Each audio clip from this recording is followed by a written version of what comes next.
আসসালামু আলাইকুম রহমতুল্লাহি ওবরকাতুহু। সম্মানিত দর্শক, বাংলাদেশে একটা নিদারুণ প্রচারণা চলছে। সেই প্রচারণা হলো ডক্টর মোহাম্মদ ইউনূসের সরকার বারবার দরকার। ২ নম্বর হলো যে কোনো রকম নির্বাচন ছাড়া, নিয়ম নীতি ছাড়া এখন যেভাবে চলছে এভাবেই ডক্টর মোহাম্মদ ইউনূসের কম করে হলেও ৫টি বছর ক্ষমতায় থাকা দরকার। এরপর এর সপক্ষে সবাই বলার চেষ্টা করছে যে উনার মতো বিশ্ব মানব এই বাংলায় শত বছরে আসেনি, আগামী ১০০ বছরও আসবে না।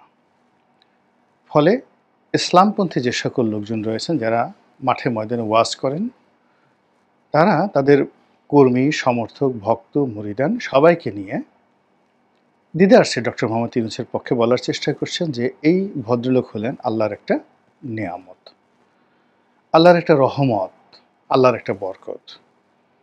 এবং এই বাংলার জমিন যে অলি আল্লাহদের জমিন, এখানে শত সহস্র গাউস কুতুব অলি আল্লাহ পীর মাশায়েখ শুয়ে আছেন। এখানে লক্ষ লক্ষ মসজিদ রয়েছে, কোটি কোটি মুসল্লি রয়েছে, যারা মানুষকে ভালোবাসে, যারা মানুষের কল্যাণের জন্য কাজ করে, তারপর তারা আল্লাহকে বিশ্বাস করে, তারা দুর্নীতি অনিয়ম এই জিনিসগুলো পছন্দ করে না। এইরকম যারা মুমিন, মুত্তাকি, তৌহিদি জনতা রয়েছেন, তাদের নয়নের মণি, কলিজার টুকরা এবং তাদের মাথার তাজরূপে হঠাৎ করে ডক্টর মোহাম্মদ ইউনূসের যে ইমেজ, এই ইমেজ সামাজিক মাধ্যমে ঘুরে বেড়াচ্ছে। প্রায় প্রতিদিনই ভোট হচ্ছে, অনলাইনে ভোট হচ্ছে। দেশের মূলধারার সংবাদ মাধ্যম, গণমাধ্যম তারা ভোট করছে কে বেশি জনপ্রিয়। তারপরে আপনারা কি চান ডক্টর মোহাম্মদ ইউনূস ৫ বছর ক্ষমতায় থাকুক, কিংবা স্বরাষ্ট্র উপদেষ্টা যে বলেছেন জনগণ চায় যে ডক্টর মোহাম্মদ ইউনূস আরও ৫ বছর ক্ষমতায় থাকুক, আপনি কি এর পক্ষে না বিপক্ষে? এ সকল ভোট হচ্ছে, আর সে সকল ভোটাভুটিতে লক্ষ লক্ষ মানুষ অংশগ্রহণ করছে এবং 95%-এরও বেশি মানুষ এখানে ডক্টর মোহাম্মদ ইউনূসকে ক্ষমতায় রেখে দেওয়া এবং তার হাতে এই রাষ্ট্রের ভার ন্যস্ত করা এবং তাকে মাথায় তুলে রাখার পক্ষে মত দিচ্ছেন। ডক্টর ইউনূসের সম্পর্কে যে প্রচারণা করা হচ্ছে সেটা হলো তিনি দুর্নীতিবাজ নন, তিনি চাঁদাবাজ নন, তিনি লেখাপড়া জানা মানুষ, তিনি সারা বিশ্বকে মাতোয়ারা করতে পারেন, তার রয়েছে কতগুলো সম্মোহনী ক্ষমতা। তিনি যদি মাইক্রোফোন হাতে নিয়ে কোনো ডায়াসে দাঁড়ান, অমনি সে ডায়াস বিজিত হয়ে যায়। তিনি বিশ্বের যে কোনো মঞ্চে যান, সেটা হোয়াইট হাউস বলুন, বাকিংহাম প্যালেস বলুন, দিল্লি বলুন, বা অতি সম্প্রতি বিমস্টেক বৈঠক বলুন, কিংবা তিনি চীনে গেলেন, সব জায়গাতে তিনি বাংলাদেশকে তুলে ধরলেন, তিনি জয়লাভ করলেন। এরকম দৃশ্য ইতিপূর্বে কেউ দেখাতে পারেনি। সেটা বঙ্গবন্ধু বলেন, শহীদ প্রেসিডেন্ট জিয়াউর রহমান বলেন, শেখ হাসিনা বলেন, খালেদা জিয়া বলেন, কেউ পারেননি। ইউনূস সমর্থকরা এমনটাই প্রচার করছেন। দ্বিতীয়ত, যদি ডক্টর মোহাম্মদ ইউনূস চলে যান, তাহলে সম্ভাব্য কে আসতে পারেন? এখানে ৯৯% সম্ভাবনা হলো বিএনপি, তারেক রহমান সাহেব। তো বিএনপির কারা আসবেন? মির্জা আব্বাস আসবেন, গয়েশ্বর বাবু আসবেন, মির্জা ফখরুল ইসলাম সাহেব আসবেন, তারেক রহমান সাহেব প্রধানমন্ত্রী হবেন, তার যারা বন্ধুবান্ধব আছেন তারা বড় বড় পদে আসবেন, জুনায়েদ সাকি মন্ত্রী হবেন, তারপরে আন্দালিব রহমান পার্থ মন্ত্রী হবেন, ভিপি নুরু মন্ত্রী হবেন, তারপরে ভিপি নুরুর যে কাউন্টার আর একজন রয়েছেন তার নামও তারেক রহমান সাহেব, তিনি মন্ত্রী হবেন, ইশরাক সাহেব মন্ত্রী হবেন, তাবই তাওয়াল মেয়র হবেন বা ইশরাক মেয়র হবেন। তো এই যে সেট আপটা, এই সেট আপটাকে নষ্ট করার জন্য, বা এদের কোনো যোগ্যতা নাই, তারা ভালো করতে পারবে না, তাদের এই দুর্নাম, এই বদনাম, এগুলো নিয়ে যেভাবে একটা হৈহুল্লোড় করা হচ্ছে, একই সঙ্গে ডক্টর মোহাম্মদ ইউনূস তার নিজের যোগ্যতা, তিনি যাদেরকে মনোনীত করেছেন ইতিমধ্যে, জনাব আশিক চৌধুরী আছেন, তারপরে সাবেক আইজি সেই যে এবি সিদ্দিকী না ওয়াইবি সিদ্দিকী, তার ছেলে আছেন, খলিলুর রহমান সাহেব আছেন, তারপরে খোদা বক সাহেব আছেন সাবেক আইজি, তারপরে আরও তিনি অনেক মানুষকে নিয়োগ দিয়েছেন, এখনও পর্যন্ত আসেননি।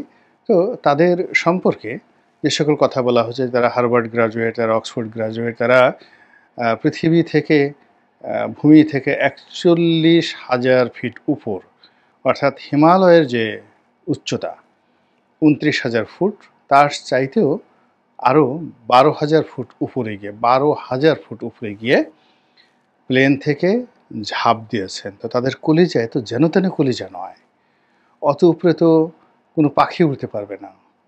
ও পাখি সেই ৪১,০০০ ফিট উপরে যদি কোনো পাখিকে তুলে দেওয়া হয়, সে অক্সিজেনের অভাবে মরে যাবে। তো সেই জায়গা থেকে যে আশিক চৌধুরী লাফ দিয়ে আসতে পারেন, তার কলিজা কত বড়, তার সিনা কত বড়, তার সাহস কত বড়, সেই মানুষটি ডক্টর মোহাম্মদ ইউনূসের পাশে। কাজেই ডক্টর মোহাম্মদ ইউনূস যদি বিশ্ব জয় করতে চান, এই আশিক চৌধুরী বা অন্যান্য যারা তার সহকর্মী রয়েছেন, তাদেরকে নিয়ে তিনি সেটা করতে পারবেন। আর বিএনপি যদি আসে, ক্ষমতায় আসে, আওয়ামী লীগ তো এখানে কুল্লু খালাস, তাদের আর আসার কোনো সম্ভাবনা নাই, এখন বিএনপিকে নিয়েই সমস্যা। তাহলে বিএনপি যদি এখানে ক্ষমতায় আসে, তাহলে কি হবে? অতীতে বাবর সাহেব যা করেছেন, এখন তার বয়স হয়েছে, তিনি কি তার চেয়ে ভালো করতে পারবেন? মির্জা আব্বাস অতীতে যা করেছেন, তিনি একটা ব্যাংক করেছেন, এখন হলে আরও হয়তো ২টো ব্যাংক করবেন, এর চেয়ে উনি আর বেশি কী করতে পারবেন বলেন? এইভাবে প্রচার করা হচ্ছে, তাদের ক্যারেক্টার অ্যাসাসিনেশন যেভাবে দরকার সেভাবে করা হচ্ছে। আগে ধরুন একটা হাওয়া ভবন ছিল, এখন যদি ৩৬০টি হাওয়া ভবন হয়ে যায়, তাহলে আশ্চর্য হওয়ার কী আছে? তো এগুলো নিয়ে যেমন অপপ্রচার চলছে, অর্থাৎ বিএনপিকে একেবারে কুল্লু খালাস করার জন্য যে ধরনের অপপ্রচার চলছে, একই সঙ্গে আওয়ামী লীগকেও এর সঙ্গে ট্যাগ করে দেওয়া হচ্ছে, ভারতকেও ট্যাগ করে দেওয়া হচ্ছে। অর্থাৎ এখন যারা ডক্টর মোহাম্মদ ইউনূসের বিপক্ষে কথা বলবেন, যারা নির্বাচন চাইবেন, তারা সবাই রয়ের এজেন্ট, ভারতের দালাল, তারা শেখ হাসিনার দালাল, তারা শেখ হাসিনার সঙ্গে আবার ঐক্য করে তাকে বাংলাদেশে আনতে চায়, আওয়ামী লীগকে আনতে চায়। তো এই বিষয়টি রুখে দেওয়া তৌহিদি জনতার পবিত্র দায়িত্ব, এটি ফরজ, এটি জিহাদে কুল্লিয়া। এইভাবে তারা কিন্তু ম্যাটিকুলাসলি তারা এগিয়ে যাচ্ছে, এবং তারা তাদের এই নিজস্ব যে চিন্তা এবং চেতনা, মতাদর্শ, এটিকে পপুলার করার জন্য, জনপ্রিয় করার জন্য তারা কাজ চালাচ্ছেন, সোশ্যাল মিডিয়াতে প্রচারণা চালাচ্ছেন, তারপরে সমাজে দাওয়াতি কর্মকাণ্ড চালাচ্ছেন, মিছিল, মিটিং, সভা সমাবেশ করছেন, তারপরে ওয়াজ মাহফিল, মসজিদে গিয়ে তারা প্রায় সব মসজিদেই এখন তাদের দখলে, অর্থাৎ বিএনপি বিরোধী যারা লোকজন রয়েছেন তাদের দখলে। এখানে ছাত্ররা যে রাজনৈতিক দল গঠন করেছেন, বলা হচ্ছে সেটি ডক্টর মোহাম্মদ ইউনূসের দল, এক গ্রুপ সমালোচনা করার চেষ্টা করেছেন, কিন্তু ডক্টর মোহাম্মদ ইউনূসের যারা সমর্থক তারা বলার চেষ্টা করছেন যে এদেরকে নিয়ে সমালোচনা করার কোনো অধিকার তো বিএনপির নেই। যেখানে বিএনপি নিজেরই ৬ ধারে ৯ ধার নেই, তারা কোথা থেকে টাকা এনে, কোথা থেকে খরচ করে? তারেক রহমান সাহেব লন্ডনে রাজার হালে আছেন, তিনি টাকা পান কোথায়? বেগম জিয়া লন্ডনে চিকিৎসা করতে যান, দল বল সহকারে যান, তিনি টাকা পান কোথায়? বিএনপির অফিসে এত জাঁকজমকপূর্ণ, এত খাবার দাবার, এগুলো টাকা কোত্থেকে আসে? সেগুলো নিয়ে আপনারা প্রশ্ন করছেন না। আপনারা প্রশ্ন করছেন যে জাতীয় নাগরিক পার্টি, তারা টাকা পেল কোথায়? তো এগুলো নিয়ে একটা ভাইব তৈরি করা হচ্ছে, এবং সেই ভাইবে বিএনপি, আওয়ামী লীগ, ভারত, এদেরকে এক কাতারে ফেলে মোটামুটি তাদেরকে ঘৃণার একটা উপলক্ষ তৈরি করে ফেলা হচ্ছে। এর ফলে কি হলো, রাজপথ, তারপর ভোটের মাঠ, তারপর ব্যবসা বাণিজ্য, চায়ের আড্ডা, সব জায়গাতেই শুধু ইসলামাইজেশনটা জনপ্রিয়তা পাচ্ছে। আর এই ইসলামাইজেশন জনপ্রিয়তা পাওয়ার পেছনে ধরুন খেলাফত মজলিস, তারপরে হেফাজত, জামাত, চরমোনাই, এরা বিভিন্ন অ্যাঙ্গেল থেকে ডক্টর মোহাম্মদ ইউনূসের পক্ষে কাজ করছে।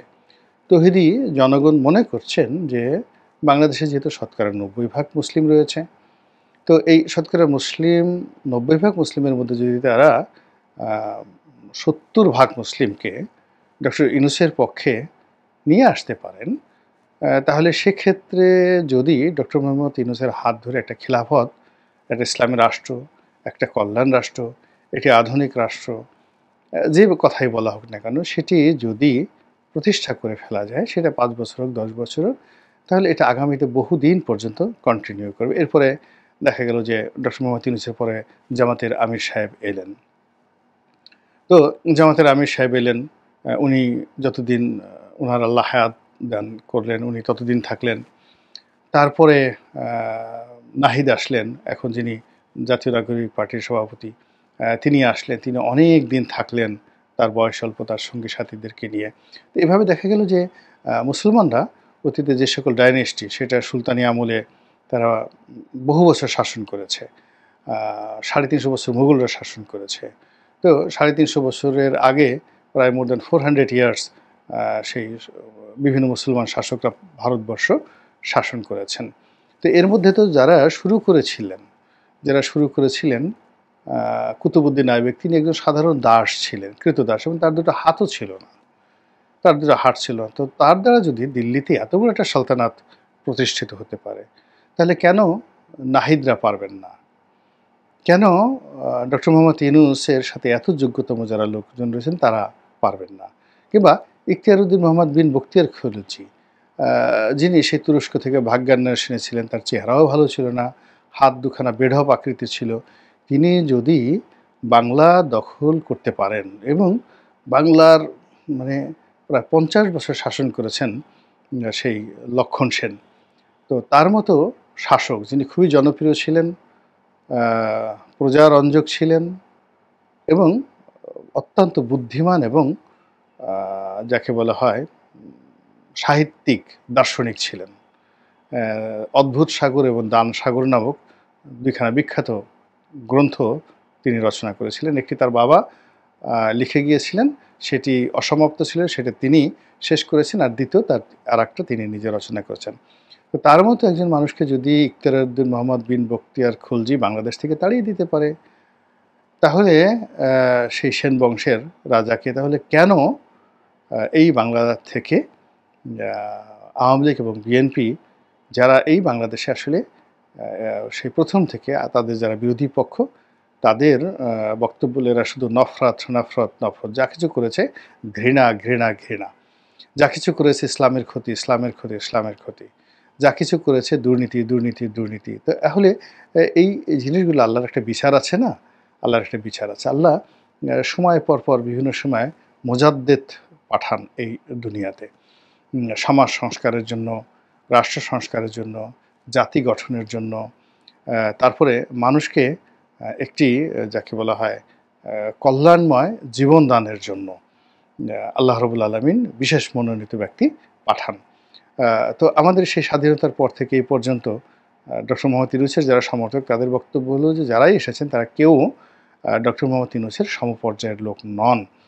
তিনি অনেক তিনি সাধারণ, শুধু সাধারণ না, অতি সাধারণ পোশাক পরেন, জুতো পরেন, খুব সাধারণ মানের, তার খাবার দাবার খুবই সীমিত, তার শরীরে কোনো মেদ নেই, তো তিনি পরিশ্রমী, সদা হাস্যময়।